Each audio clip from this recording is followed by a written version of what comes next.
So on Spotlight, we've got Mr. Georgie Ndirangu, remember, as I mentioned, senior producer, senior anchor at some of the top international media outlets. And of course, this man has also hosted 100 heads of state. So it's only fair that we put him to task and we make him do what he's made.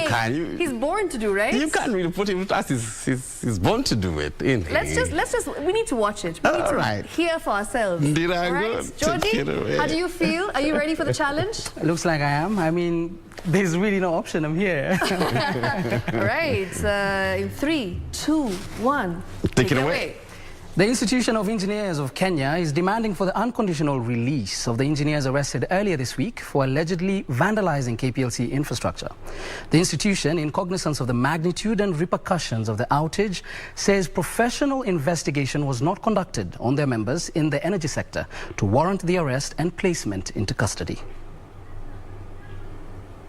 The Institution of Engineers of Kenya has come out gun blazing following the arrest and charging of KPLC engineers.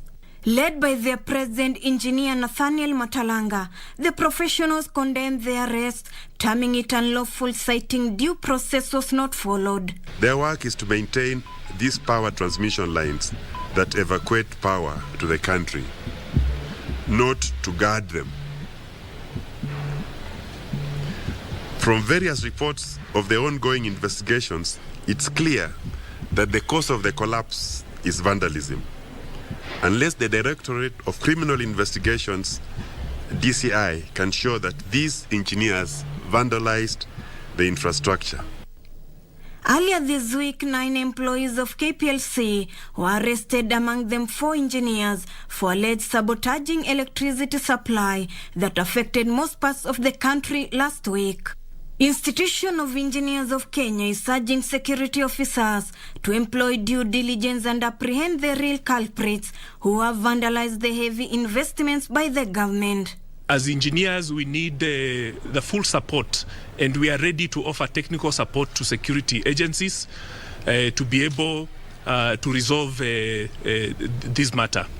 Power failures are not new in the world. They are common, and there are always reasons. And now, what I would have expected was a professional investigation before going into a criminal investigation.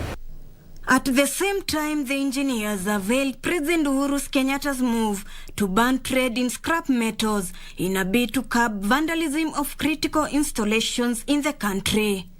As the President decreed yesterday, we need to stop the dealership in scrap metal until we as a country have put in place systems that are able to ensure that only the scrap metal that is used is the real scrap, maybe from old car engines, things that cannot be used going forward.